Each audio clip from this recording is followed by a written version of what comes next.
Y aprovechando que tengo pues a dos presidentes, don Rodrigo, a usted usualmente le hago alguna consulta, voy a aprovechar que está el mandatario de El Salvador, gracias, ya tengo la autorización, ¿verdad? Entonces, quería hacerle la consulta, dos preguntas muy puntuales. Esto es porque el método Bukele tiene cerca de 30.000 presos inocentes en su país, según la organización Socorro Jurídico Humanitario. ¿Considera que para evitar la crisis de seguridad que actualmente vive en nuestro país, debería de replicarse el sistema y qué garantiza que una vez que usted salga del poder, pues su método se mantenga? Esa sería una de las preguntas. Apenas me conteste esa, pues haría la segunda. Sí, muchas gracias. Como en todo país democrático siempre hay oposición. Y pues la oposición es nociva y a la vez es sana. Es una de esas paradojas son esas paradojas de la democracia en donde, como decía Winston Churchill, es el mejor sistema que conocemos, ¿verdad? Y entonces en El Salvador tenemos oposición. Esa ONG que usted menciona es una ONG formada por exmiembros del FMLN, que además no solo son oposición del gobierno, digamos, ellos mismos lo dicen, sino que además fueron gobierno 10 años, fue la década más sangrienta que vivió nuestro país. Llegamos a tener en el gobierno de ellos, de los miembros de Socorro Jurídico, de los que conforman la Junta Directiva de Socorro Jurídico, en su gobierno llegamos a tener 103 homicidios por cada 100.000 habitantes, que es la tasa de homicidios más alta de todo el mundo, más alta que Afganistán, más alta que Irak, más alta que cualquier país de África subsahariana, más África que cualquier lado, más África que toda Latinoamérica, más alta, perdón, que toda Latinoamérica, la más alta del mundo la llegamos a tener en el gobierno de ellos. En el gobierno de ellos también hubo una tregua con las pandillas, en donde esos videos que salen, donde los pandilleros tenían prostitutas, fiestas con luces de discoteca, drogas, transmitían sus fiestas por internet. Fue en el gobierno de ellos, los de Socorro Jurídico, y esas ONGs no son los únicos, hay otra que se llama Cristosal también, que son del FMLN básicamente, de organizaciones de izquierda, y hay otras, un movimiento que se llama Movir también. Y ellos han inventado esta cifra de 30.000 inocentes, la cual yo les digo, bueno, obviamente en todo país del mundo no hay ninguna policía del mundo que sea perfecta. Y la razón de que no hay ninguna policía del mundo que sea perfecta, y cómo puedo afirmar eso, es porque en todo el mundo hay sistemas judiciales, y hay fiscales, y hay abogados defensores. Si las policías fueran perfectas y solo arrestaran 100% culpables, no habría necesidad de llevarlos a un juicio, donde hay un fiscal y un defensor y un juez, porque obviamente si el 100% son culpables, entonces mejor nos ahorramos el sistema judicial, nos ahorramos los fiscales, nos ahorramos las acusaciones, nos ahorramos las apelaciones y nos ahorramos los abogados defensores que cobran caro. Y la Procuraduría, no tendría sentido que exista, porque pues todos son culpables. Entonces es sabido que en El Salvador, como en Costa Rica, como en Francia, como en Alemania, como en Inglaterra, como en los Estados Unidos, hay inocentes capturados. Eso pasa en todos lados y parece un sistema judicial que los libera. Y me decía un reportero de la BBC, del Reino Unido, me decía, sí, pero sus cifras son mayores que las nuestras, en porcentaje, por supuesto. Y le digo, claro, porque el Reino Unido no ha sido la capital mundial de los homicidios, éramos nosotros. Y si éramos la capital mundial de los homicidios es porque teníamos el mayor número de homicidas. Y si teníamos el mayor número de homicidas, obviamente tendremos el mayor número de presos homicidas. Y si tenemos el mayor número de presos, pues obviamente habrá un porcentaje de personas inocentes que han sido liberadas en su gran mayoría, y hemos liberado 7.000 personas. Lo otro que es importante decir es que alguien dice, bueno, pero El Salvador ha metido a la cárcel al 1% de la población. Yo decía, no, nosotros hemos liberado al 99% de la población que estaba en la cárcel, porque en El Salvador todos estaban en la cárcel. Para los que conocen salvadoreños o tienen familia en El Salvador o tienen amigos salvadoreños, o si no, pueden preguntarle a medios aliados, etcétera. Los salvadoreños estaban en la cárcel todos. No podían ir los niños a jugar, no podía alguien caminar por la calle, no podía ir un par de señoritas solas caminando por la calle, eso era impensable. Iban a ser violadas, les iban a arrancar la cabeza, iban a dejar las cabezas tiradas en un basurero. Entonces, nosotros no metimos preso al 1% de la población, nosotros liberamos al 99%. Obviamente, las operaciones no son perfectas y pues sin ninguna intención de dañar a una persona inocente, algunos inocentes pues obviamente fueron capturados de la misma manera que lo son en Francia, en Alemania, en Japón y en todos los países del mundo, y estamos liberándolos. Ya hemos liberado 8,000 personas y vamos a liberar el 100% de inocentes. Ahora, yo le decía a un embajador, no voy a decir de qué país, pero yo le decía a un embajador que me decía eso. Dice, porque hay que acelerar las liberaciones de los inocentes. Yo le digo, claro, embajador. Pero ¿usted cree que un país que comete error al capturar culpables no va a cometer error al liberar inocentes? Porque el problema es que me dice, libéralos, pero si los liberamos se van a ir culpables, ahí van a ir a matar. Y yo le conté un caso en donde, yo le dije, le voy a contar un caso donde el Estado violó a una niña. Me dice, ¿cómo que el Estado violó a una niña? Sí, el Estado violó a una niña de 8 años y la mató. Pero ¿cómo fue así? Yo le dije, bueno, se capturó a un hombre por violación. ¿En qué año, ministro? Perdón. 2008. Se capturó a un hombre por violación en el año 2008. El hombre salió libre, o estuvo preso como 4 o 5 años, sale libre, luego fue capturado de nuevo por violación en el año 2012, luego salió libre, no le pudieron probar esa segunda violación, a pesar que había estado preso por la primera, luego fue capturado una tercera vez, o ya la tercera fue la nuestra, no. Luego fue capturado por lesiones a una mujer en el 2014, y ahí sí fue puesto, ahí sí lo condenaron, no, ahí salió libre de nuevo, y luego ya en nuestro gobierno violó y mató a una niña. Entonces a esa niña, ¿quién la violó y la mató? Ese sujeto, claro, y ahora está cumpliendo una pena y nunca va a salir de la cárcel, nunca. Pero a esa niña también la violó y la mató el Estado. Y era una niña de 8 años. Para los que tienen hijas, piensen, o hermanas, piensen en sus hijas de 8 o de esa edad, que venga un sinvergüenza que estuvo 3 veces capturado por violación y lesiones a mujeres, o sea, un psicópata que odia a las mujeres, que viola a mujeres, que lesiona a mujeres, el Estado lo protegió sus derechos humanos, lo liberaron 3 veces y terminó violando y matando a una niña hasta que este gobierno no ponderó sus derechos humanos, sino que ponderó los derechos humanos de esa pobre niña que no debió haber sido violada ni asesinada. Entonces, nosotros hemos recibido 200 lecturas de moral de personas que no conocen lo que nosotros vivimos, que nunca nos dieron una solución que fuera factible. El Salvador probó de todo, la OEA incluso patrocinó una tregua completa, en donde el secretario general de la OEA, Insulza, llegó ahí a abrazarse con los pandilleros, a los pandilleros les entregaron unas armas en gesto de buena voluntad. El secretario general de la OEA en ese tiempo, Miguel Insulza, recibió las armas de los pandilleros, llegaron incluso sacerdotes a bendecir la tregua, le lavaron los pies a los pandilleros para hacer, de una manera farisea, algo que parece cristiano, pero no lo es, porque estoy seguro que Dios no quiere que se violen niñas y que se asesinen niñas de 8 años. Y ahí todo el mundo aplaudía. El modelo de El Salvador debe ser copiado por el resto del mundo. El Salvador debe de exportarse este modelo que tiene un gran éxito. Y luego se supo todo lo que estaba detrás de esa tregua contra las pandillas, pandilleros que fueron entrenados, y ahí están las fotografías y los videos, pandilleros que fueron entrenados en los polígonos de tiro del ejército nuestro. Ahí fueron entrenados los pandilleros a tiro certero, que significa poderle pegar en la cabeza o en el corazón a los salvadoreños, entrenados por el gobierno, con armamento del gobierno. Se desaparecieron $2 millones de armamento del gobierno, en el gobierno anterior, del gobierno de esas personas que ahora están diciendo eso. Y por último, yo les digo que me den la lista de los 30,000 y que me digan cómo llegaron ellos a esa deducción sin haber, porque dicen hay que hacer juicio, ellos son de los que dicen que el proceso judicial no debe cortarse y debe de agotarse las instancias y llevarse las pruebas de cargo y de descargo. ¿Cómo ellos hicieron sin eso? Nosotros no podemos hacerlo, nosotros no podemos juzgar a alguien sin prueba de cargo y descargo, sin un proceso judicial, pero ellos sí.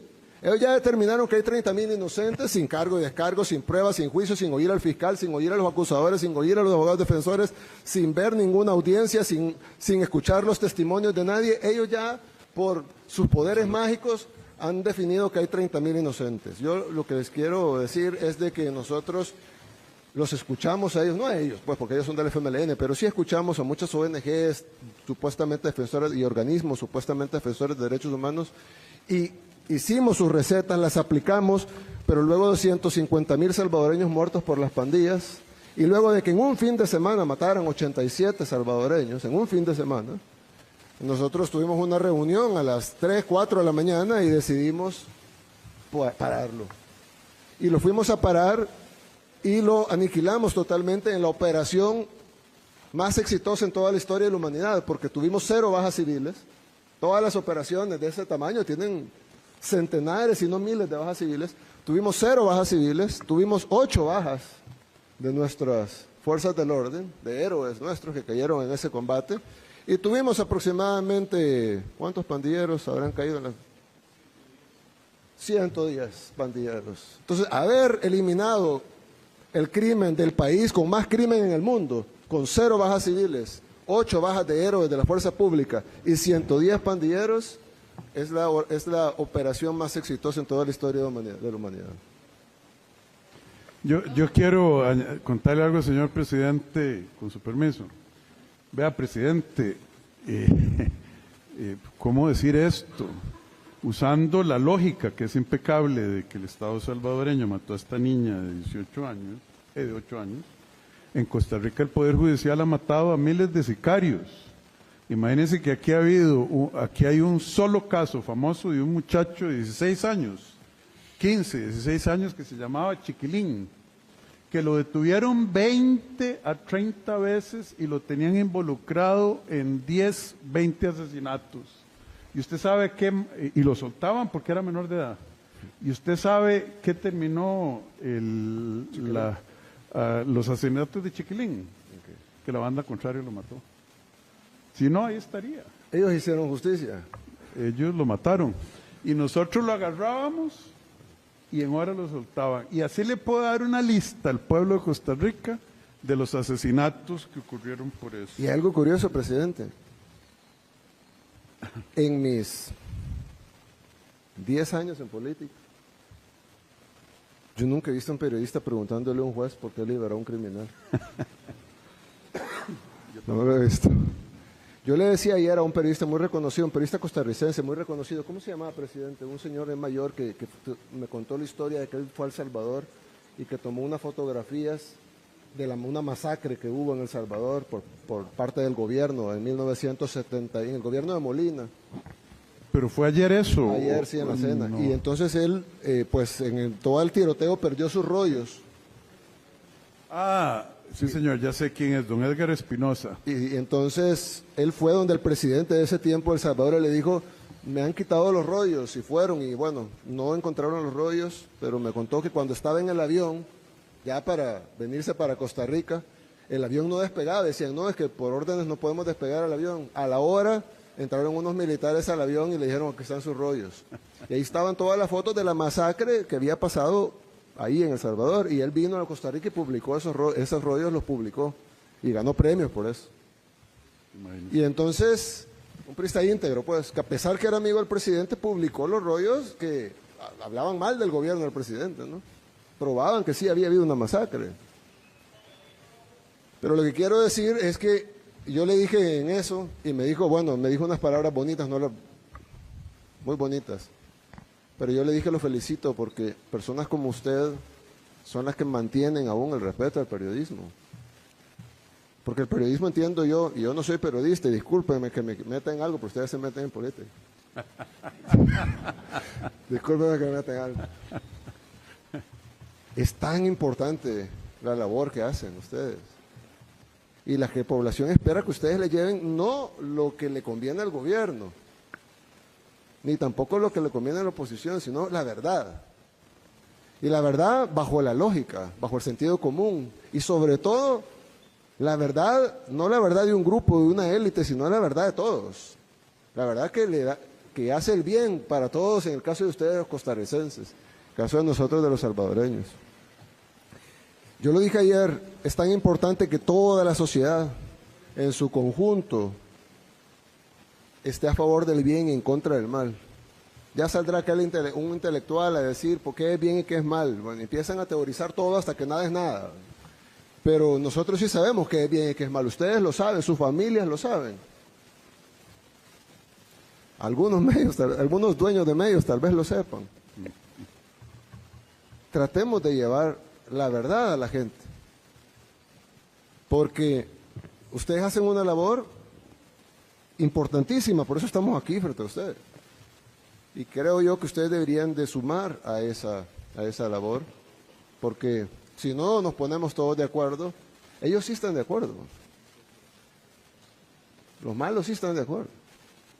Pero nosotros los buenos no nos ponemos de acuerdo a veces. Si nos quedamos discutiendo si esto es azul o es celeste o es turquesa o es aqua. Pero bueno, ¿qué es lo bueno y qué es lo malo? ¿Y qué es lo que debemos de hacer? ¿Y cuál es la labor de ustedes frente a esa situación que está enfrentando Costa Rica? Danilo Chávez. Perdón un momentito, presidente, nada más para que el pueblo de Costa Rica entienda. Cuando usted estuvo a las 4 de la mañana en esa operación que dice que fue la mejor del mundo, que no murió nadie civil, usted no hubiera podido conducir esa operación sin apoyo del Congreso, ¿verdad? No, el presidente del Congreso estaba ahí sentado. Ok. Y yo le dije, necesito que convoques una sesión extraordinaria para allá. Los diputados llegaron el sábado, ¿verdad? Sábado para domingo, en la madrugada lo aprobaron, o a las 12 de la noche. En la madrugada del domingo, a media balacera, aprobaron el régimen de excepción. Y ese mismo momento salió la policía a atrapar a todos los pandilleros que ya los conocían. Ya sabían quiénes eran. Si la policía sabe quiénes son, la policía sabe dónde están. Lo que pasa es que no es que los policías no los quieran agarrar, es que no pueden, dicen la orden. Y cuando lo agarran y luego lo llevan, sale libre y le matan a la familia. Entonces, ¿quién va a querer? O sea, es decir, es difícil. Yo se lo he dicho una vez y le doy un mensaje a los policías de Costa Rica. Ustedes están en la posición más difícil del mundo. Todos los seres humanos corremos del peligro, todos. Y el que diga que no es mentiroso. Todos los seres humanos vemos peligro y salimos corriendo. ¿Quiénes no huyen del peligro? Bueno, en el caso de Costa Rica, bomberos y policías. Sí. Dígame otro. Tal vez, no sé, rescatistas. Son raros, pues, los que no huyen del peligro. Ellos no huyen del peligro, van al peligro. Escuchan la balacera y van a la balacera. Solo piensen eso, ¿no? Uno escucha una balacera y se va. Ellos van a la balacera. Y luego se tienen que enfrentar sin las herramientas legales para poderse enfrentar. Y si acaso logran agarrar 10 criminales arriesgando su vida, los llevan para que los liberen y luego esos 10 criminales van o dan la orden que vayan a asesinar a las familias de ellos. Y luego nadie los protege a ellos. Y si a alguno se le ocurre, porque el presidente me contó el caso de eso de que si mata al que mató a, si luego se le ocurre ir y matar al que mató a su familia, van y lo meten preso a él. ¿Sí? Y ahí nadie sale y dice liberen a los inocentes, al contrario, ahí presionan para que se lo refundan en la cárcel.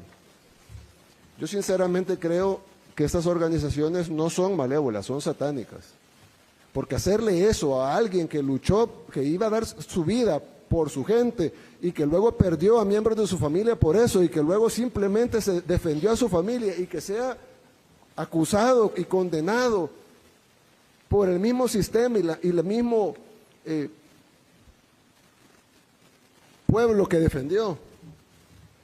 Yo creo que es importante que se le dé el lugar a la fuerza pública que merece y que además se le den las herramientas jurídicas y de protección que ellos tienen que tener para poder hacer su labor. No es fácil hacer esta labor. Aquí están los policías penitenciarios, por ejemplo. Es una labor difícil. ¿Quién quiere estar revisando, haciendo requisas a los delincuentes? ¿Quién se propone para hacer ese trabajo? Yo no. Ellos ahí están haciéndolo, todos los días. No pueden estar ni en el celular chateando porque no hay.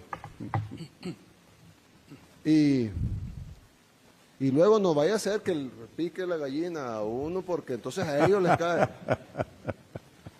Entonces, yo creo que uno debe ser agradecido. Agradezcamos a quienes nos protegen todos los días y démosles por lo menos, lo mínimo que les pudiéramos dar son las herramientas y las condiciones para poder hacer su trabajo y protegerlos a ellos y a sus familias, solamente.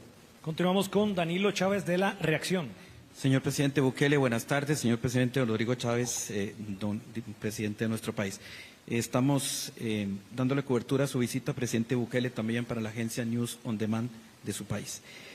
Presidente, ayer le puse atención mucho al tema que usted decía tanto en la tarde como en la noche, que para poder combatir el crimen organizado, las bandas, la criminalidad, había que cerrar fuerzas en torno al líder, al presidente que electoralmente fue electo en las urnas, como pasa en su país y en Costa Rica.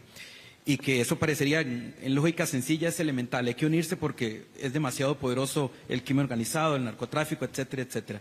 Presidente, pero ¿qué pasa cuando en un país hay poderes que difieren de las estrategias, difieren de los tiempos, de las formas, de los artículos, de cosas específicas de cómo de pronto un poder ejecutivo está queriendo combatir el narcotráfico?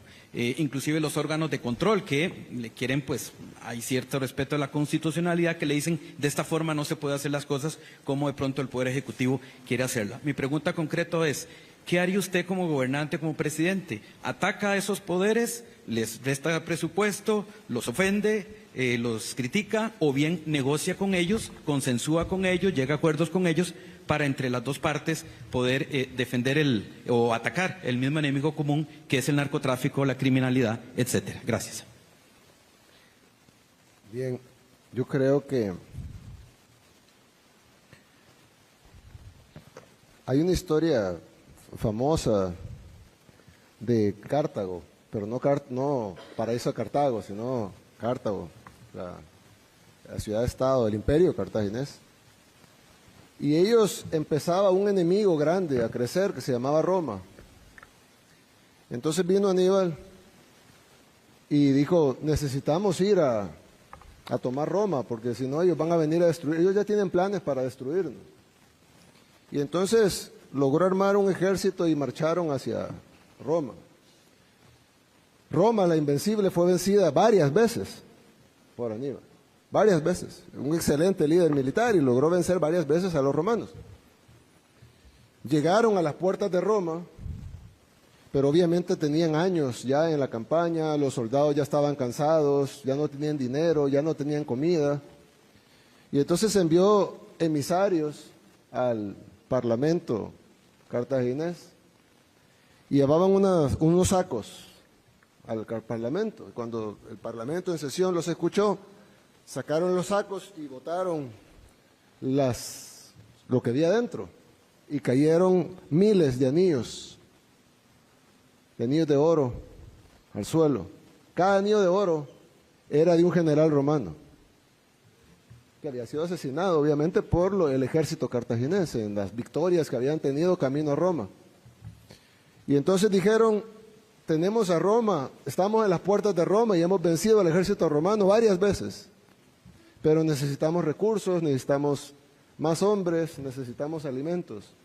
Así que necesitamos que este Senado nos apruebe esos recursos.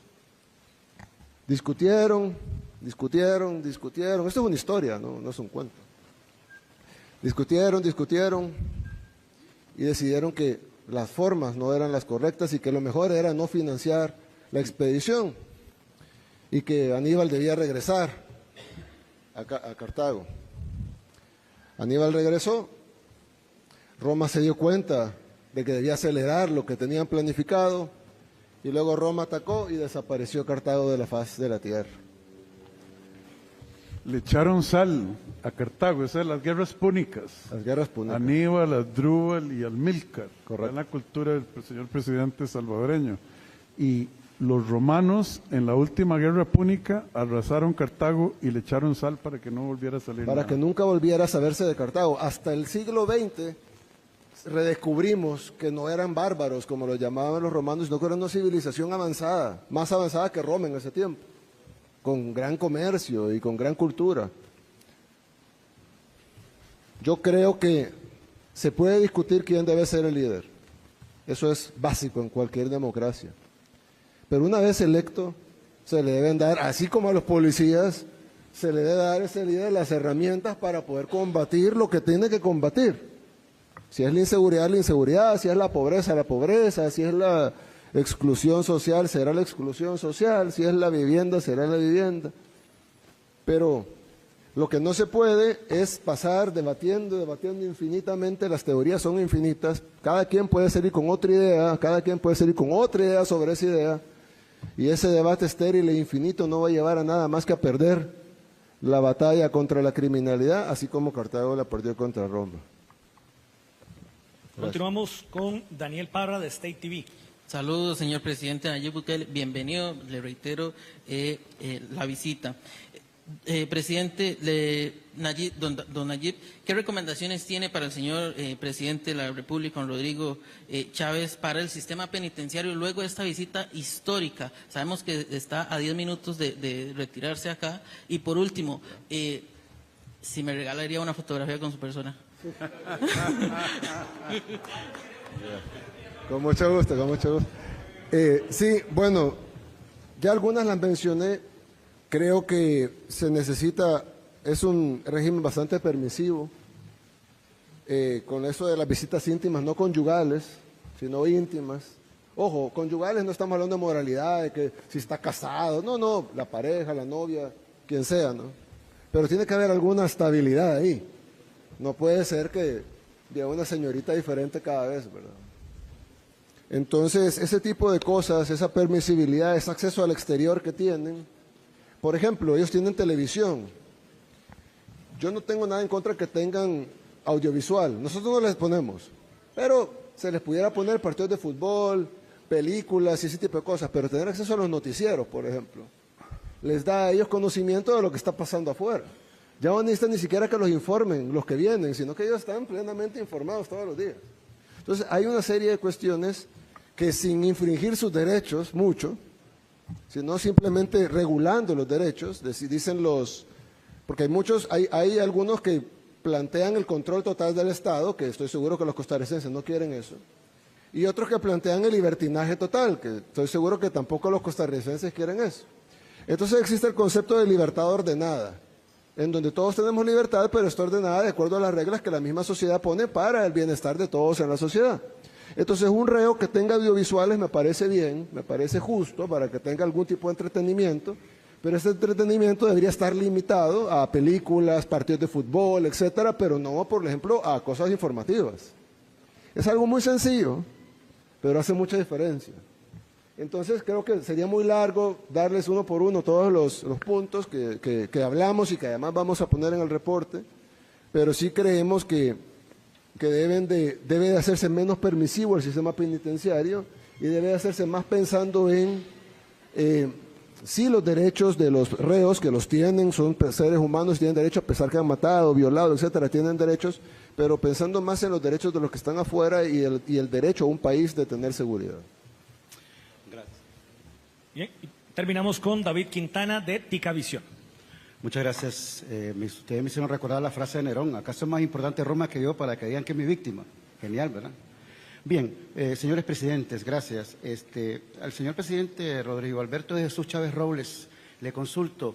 Sabemos que la medalla honorífica que le entregó al presidente Bukele es el motivo de su viaje, pero ¿por qué lo invitó? Me gusta ir más allá de eso, señor presidente. Y al presidente Nayib Bukele Ortiz, sí, bueno, no sé si le puedo consultar. Ok, muchas gracias, muchas gracias. ¿Por qué lo invité?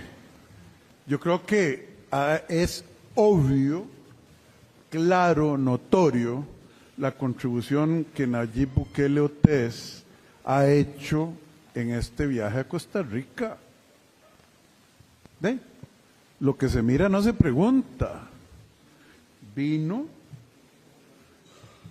nos ha dado mensajes claves, nos ha dicho que la discusión es estéril por años de años de años, que aquí por dicha se acaba en el 26, en el 2026, para bien o para mal, yo no estoy prejuzgando el resultado, no nos va a llevar a corregir a lo que a El Salvador se le sembró en los años 90, germinó en los años 90 y dio su cosecha de fruta amarga y venenosa en los años 2020, cuando él vino a corregir lo que ya era un cáncer, no era un tumorcito. Nosotros todavía tenemos oportunidad y yo no quiero decir que mis ministros no tienen la capacidad. pero oírlo de quién lo logró, por qué lo logró, el papel del Congreso, los cambios que hicieron en el Poder Judicial y los resultados que están a la vista del mundo. Para el pueblo de Costa Rica eso ha sido sumamente beneficioso. Por eso me tomé la libertad. Me di cuenta que el excelentísimo señor presidente y yo compartimos aficiones. Nos vamos a poner a hablar de las guerras púnicas entre Cartago y Roma, los 3 generales famosos, Amílcar, Asdrúbal y Aníbal. En San Salvador conversamos de la batalla de Gaugamela entre entre Alejandro Magno y Darío II, ¿verdad? Darío el Grande. Y que el señor tiene enorme sabiduría y credibilidad para hablarle al pueblo de Costa Rica. La condecoración se la merece, y se la merecía, y se la hubiéramos dado por los resultados que ha logrado. Esto, que pueda hablar directamente con un pueblo que necesita entender la naturaleza del debate estéril en la Asamblea Legislativa y en el Poder Judicial, es miel sobre hojuelas. Y le doy gracias a Dios que Él haya aceptado venir, porque yo creo que esto representa un punto de inflexión para nuestra sociedad. Gracias por su pregunta. Muchas gracias. Un aplauso para el señor Bukele.